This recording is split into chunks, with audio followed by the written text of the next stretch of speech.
présence ci rencontre bi nga xamante ne rencontre économique la wàllu comme économique mondiale la plus étendue de l'année nee nañu ab délégation de haut niveau bi nga xamante ne ka jiite rek di ministre des finances budget monsieur Cheikh Diba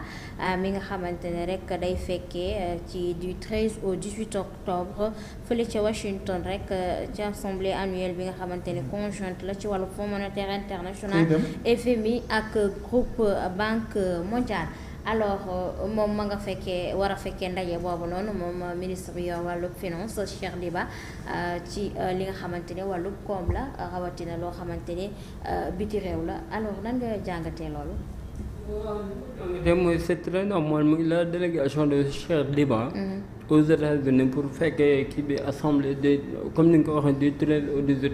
comme Sénégal un pays membre boo xam ne membre c'est très normal vu qu'avec la situation qu'on est en train de vivre le bras de fer je dirais avec le FMI mais c'est important parce que déjà avant assemblée générale bi bon FMI génnoon nañ ne ils vont voir nan la ñuy continuer collaborer ak Sénégal suite favorable ok mais entre guillemets ce que je t'avais dit rek man je défie quiconque je ne vois pas un pays du monde boo xam ne FMI moo ko développé nga par exemple tey dañuy wax mooy gi nga investissement waruñoo yaakaar ci FMI non du question xam par exemple tey nit bala nga yaakaar ci kenn da ngay yaakaar sa bopp ba pare dafa am loo xam ne Ousmane Sonko da ko wax dañ ci war a bàyyi xel muy moom sa bopp mën sa bopp da ngay mën sa bopp ba pare moom sa bopp par exemple nit ki bala ngaa indépendant bala ngaa laaj indépendance da ngay autonome vous voyez te ñun par exemple on n'est pas financé on n'a jamais été financièrement autonome mais est-ce que par exemple tey si tu prends benn pays bu mel ni Inde moom étant en 2000 amoon na 7000 milliards yoo xam ne FMI la may noonu bor mais bu mu ko fayee 2000 ba léegi Inde mosul laaj FMI vous voyez dama la ne côté décaissement FMI li diaspora bi di dugal rek moo ko doole mais côté FMI côté peut-être côté garantie bu la garantir dina am bailleur yoo xam ne dinañ la ñeme par exemple tey boo jëlee tey am na ay financement yoo xam par exemple tey FMI ba tey suite bi favorable on a vécu presque 2 ans sans lui et c'est important te par exemple attention le Sénégal bu tourné carrément le dos ak FMI dina am ñeneen ñoo xam ne déclic dina am par exemple tey ñu bëri dañuy foog ne c'est impossible de vivre sans le FMI or que c'est anormal te par exemple tey sans compter de investir Sénégal 13 211 milliards yi ñu dugal mais diaspora bon rek ça c'est 450 milliards yoo xam ne tey banque de développement africaine bi ñu doon wax keroog ñu ngi fi doon wax 13 000 milliards sur 5 ans 13 milliards sur 5 ans tey nga jël banque islamique ñëw na ak 1600 milliards par 5 ans indorament boo ko jëlee tamit tey par exemple tey boo jëlee côté solvabilité bi nga xam ne tey FMI mooy naan le Sénégal lebal leen ko parce que di nga le cas de Moody's. D'accord. Macky Sall daf leen waxoon lu am solo étant président de l'Union africaine le 5 février 2022 ba mu leen wax ne il y a des agences Moody's ak Standard & Poor's la doon wax que nos économies sont mal sous-financées parce que le taux d'intérêt est trop élevé parce que ni mu ko wax dëgg la parce que tey par exemple tey ñoom ñoo lay wan bu dee affaire de garantie ñoom ñoo lay wan les bailleurs ñoom ñoo leen naan fii mën nga fi financer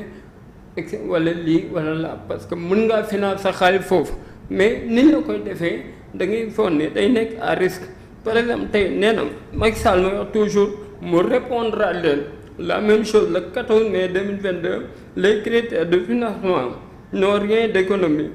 Les facteurs de notation qu'ils utilisent sont subjectifs. Les perceptions investies en Afrique sont élevées plus que le risque réel. nee na li ñu leen di wan. Ces agences-là li ñu leen wax pour nga ragal sax financer peut-être que mën na bañ a nekk loolu. mën nga gis Sénégal mën nga fi financer mu dem mais par exemple tey boo dee da nga laaj agence ñoo lay diriger bu dee li la wax c'est pas sûr doo demee à risque. waaye donc c'est pas assez pour man dëkk li koy defar. contrairement ak ñëpp ñu gëm man dama gëm ne ñi dëkk ci dëkk bi ñoo war a njëkk a tax seen digg. defar seen dëkk parce que on a vu beaucoup de pays comme l'Inde genre diaspora bond bi moo lié genre boo xoolee investissement direct étranger. comme boo xoolee dëkk bu mel ni Japon looloo tax mu am doole donc il faut que ñu fiyewu d'abord ci li ñu am d'abord. Comme le quand Bagny a fait une bourse, on a vu les Sénégalais ont mis sur la table 405 milliards. D'accord. On a vu que diaspora bon bétail, les Sénégalais de la diaspora atteignent 450 milliards. Ainsi de suite, ainsi de suite. Fibre patriotique, ça permettra que nous, nous Sénégalais, nous avons Sénégal, nous avons defar balaa ñoo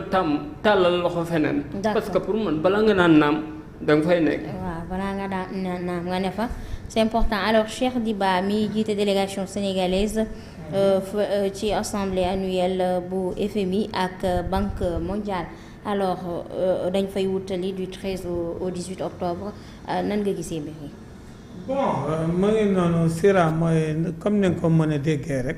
c'est-à-dire que ñoom ci wër-wërlaaloo lañ nekk rek nañu toog rek li ci kanam rawati gët ñu xool nag fan la ñuy mujje parce que comme coow li bëri na te xamaguñu fu ñuy taxawagu nañu toog rek déglu leen Bokar aussi boo mënee dem bëggee ji waaye jëli ji Alioune Sall aussi dina ci baax parce que démarré na léegi boole ci mu ngi noonu seeni mooy li nga xamante ne wax ji bëri na coow li yëpp bëri na te ñun Sénégal ba tey sentir guñu suñu bopp ci réew mi ni muy doxee problème bi c'est ça le problème parce que tey est-ce que du luñ fi fekk la tamit. fekk non parce que mais 90% des Sénégalais boo leen dajalee woon tey jii dañu naan li fi nekkoon moo tane li fi nekk. non c'est-à-dire que gis nga Seyni. Sénégalais dund na ci gisul état. d'accord dund na ci gisul président xam nga Sénégalais loolu la xam na xam jàmm bu tegee marchandise am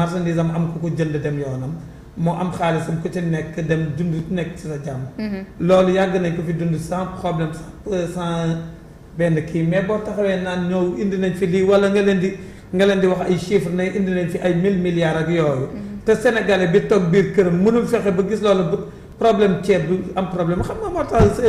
Seyni. y a certaines choses moo tax man débat politique yi man franchement bu ma sañoon ñu. teggi ko tegee ko ne la Sénégal dem dara te doo laal politique nag dem wàcc ci askan bi laaj lan mooy seen problème parce que gis nga seen toll nañ fi nga xam ne débat bi xool sénégalais yi lan la ñu soxla ak lan la ñu manqué ñu waxal leen ko autorités yi dégg ko xam fu leen sénégalais di woowee loolee gën a gënu maanaa fuuf toog fii indi nañ fi wala am gagné nañ fi lii parfois yi nga xamante ne day am ay nit yi nga xam ne dañ koy bind or duñu xam même boo leen waxoon tey jii fii la kii bi toll sax mu chiffre bi 50 virgule taux kii sénégalais bi loolu intéressé wu ko moo tax ma ne damay naan bëri na yenn yu nga xamante ne nañu wàcc ci suuf wàcc ci askan bi le bas peuple ñu wax ak ñoom ku ci mel ni Abdou Nguer ñu bàyyi ko parce que kooku lu mu doon wax ci sénégalais yi daan nañ ko dégg d'accord mais boo fi nekkee di rouler ay air ak yooyu moom amalul gars yi njëriñ c'est important tey plan ok bon mais dama bëgg en 2012 Macky Sall en venant au pouvoir dafa am benn plan boo xam ne da ko dressé parce que on dit des choses factuelles et je pense que les téléspectateurs yi seetaan dañuy bëgg ñu leeral donc il est venu avec yoonu yokkute de biir boobu nañ def muy plan émergent son excellence Macky moo ngi ko doon wax mais boo gisee tey xëyu ndaw réew mi da cee nekk facteur bu am solo mais avant de prendre le pouvoir il a trouvé le taux de chômage mu nekk 10,2%. Mais Macky ci boppam moo élevé à 20,2%. Vous voyez donc tey par exemple tey il est temps que Sénégal ñu xool nan lañ koy doxalee dans des débats bi ñu organiser des débats yoo xam ne dañuy permettre que le but c'est pas des opérations de coup de poing le but c'est que dans une démocratie normale l'opposition doit opposer, c'est très normal, les gouvernants doivent gouverner. Mais dans le respect mutuel, mais je vois que Ngourgui, il fait tout son possible. Là, il y a taux de chômage. Taux de chômage deux virgule nangam pour cent moo teggeeku na ci. vous voyez donc tey dama leen ne dañoo fekk Sénégal boo xam ne dafa surendetté parce que endettement bi Macky Sall il a trouvé 3000 milliards de dettes 18000 milliards la ko yóbbu. D'accord. 18000 milliards te boo xoolee par exemple tey on fait partie des pays les plus endettés. Sénégal kay c'est un pays pauvre émergent bi ñuy wax noonu est-ce que ñu ngi ci. waaw non émergence mënoo ko def par exemple mënoo jël plan Sénégal émergent bu ko wéer ci ay financement yoo xam ne c'est à l'extérieur quoi. D'accord. Donc et puis des infrastructures yoo xam ne des bailleurs yoo xam ne nga jël sa entreprise sa secteur privé rey ko jël ko jox ko étranger. D'accord. Donc je pense que yooyu yëpp c'est un débat. boo xam ne dañ ko war a teg sur la table quoi. leeral ko voilà voilà leeral leen. c'est important en tout cas wax leen rek foofu ca Washington boobu nga xamante ni Cheikh Diba mi nga xamante ne moom ma nga fa ak délégation membre gouvernement bu Sénégal xam ni ministre d'État